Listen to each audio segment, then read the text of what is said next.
Welcome to Survival Recaps.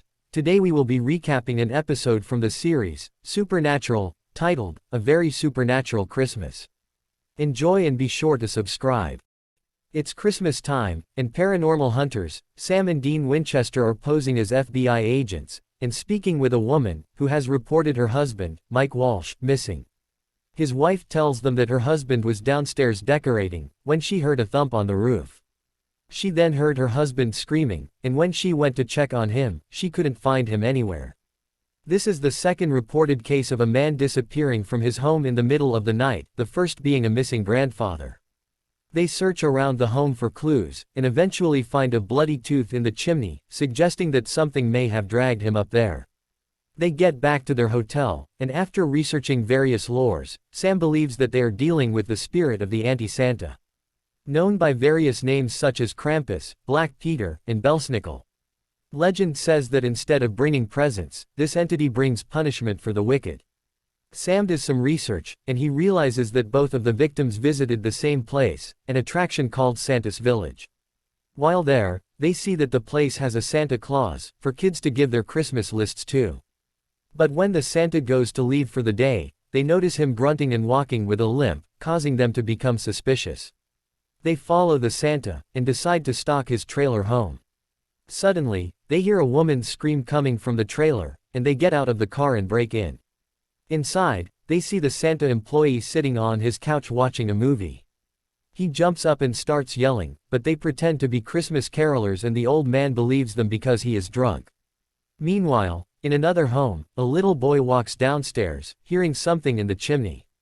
He runs over to the chimney thinking it's Santa Claus. Suddenly the boy hears a growling noise and the casing flies off of the chimney. The boy stands in shock as a tall figure emerges, wearing a Santa suit that appears to be covered in blood. The tall figure stares at the boy, before walking past him and walking up the stairs. He enters the parents' room, and the mother starts to scream. She is then knocked unconscious, and the intruder puts the father in a Santa bag, and drags him down the stairs. Once at the bottom of the stairs, it walks over to the scared boy, and he reaches towards him, only to grab a cookie off of the plate right beside him. He then disappears back up the chimney, taking the father with him. It's the next day and Sam and Dean arrive at the house to speak with the wife. While speaking to her, Sam notices a wreath on her wall, and asks where she got it from. The woman, whose husband just went missing, is annoyed by the question and dismisses them out of her home. While walking to the car, Sam tells Dean that they saw the same wreath at the Walsh's house. They get back to the hotel, and call Bobby, who is basically a hunter's sensei, and he's able to identify the plant in the wreath. It is the meadowsweet plant, a rare plant, that is considered powerful in pagan lore. It was used for human sacrifices, as it was believed that the gods preferred the plant. So Sam and Dean figure that they are up against the pagan god Holdnicker, god of the winter solstice. They realize that someone might be selling the wreaths to purposefully sacrifice people in the town to the god, in exchange for blessings. They find the store that sold the wreaths. And the store owner tells them that a local, Madge Kerrigan, gave him the wreaths for free. Sam and Dean find this suspicious. It is the next day. And they arrive at Madge's house to question her. Her lawn is extravagantly decorated with Christmas decorations, almost as if it is a shrine. Madge opens the door, and we see that she is a sweet older woman, with a pleasant demeanor. They pretend that the store sold out of her wreaths and they're looking to buy one. She tells them that she doesn't have any more for the season. When asked why she made the wreaths with meadowsweet, she says that the smell is the best thing she's ever smelled.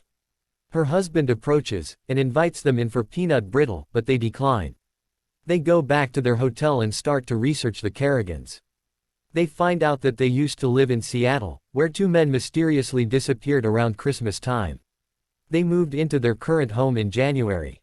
The brothers decide that this is enough evidence, and start to gather their weapons. Bobby tells them that an evergreen stake is needed to kill them. That night, they break into the Kerrigans' home, with stakes in hand, and start to looking for them. They decide to have a look at the basement, and to their horror it is filled with blood and body parts, and it's clear that this is where they eat their sacrifices. They walk over to a bloody Santa bag hanging on the wall, and as they get closer, the bag starts to move, revealing that one of the victims is still alive. Before they can save him, the Kerrigans appear, and we see their true face. Sam and Dean try fighting them, but they didn't stand a chance, and they are knocked out. They bring them back upstairs and tie them up. And when the brothers regain consciousness, they realize that the pagan gods are ritualizing them, preparing them to be eaten. They tell Sam and Dean that they used to take hundreds of sacrifices, so they should be happy that they only take 2 or 3 a year now. The two beings then start to whine about how they lost their worshippers in the modern world. The torment continues, as they take one of Sam's fingernails for the ritual. Just as they are about to pull one of Dean's teeth, a neighbor knocks on the door, and both of the Kerrigans go to answer. The neighbor, who's asking about a party, gives Sam and Dean just enough time to escape. The Kerrigans return and see that they have escaped. They start to charge at the doors to the living room as Sam and Dean try their best to keep them out. With their stakes taken, Sam and Dean think quick, and use the wood from the tree to make new stakes.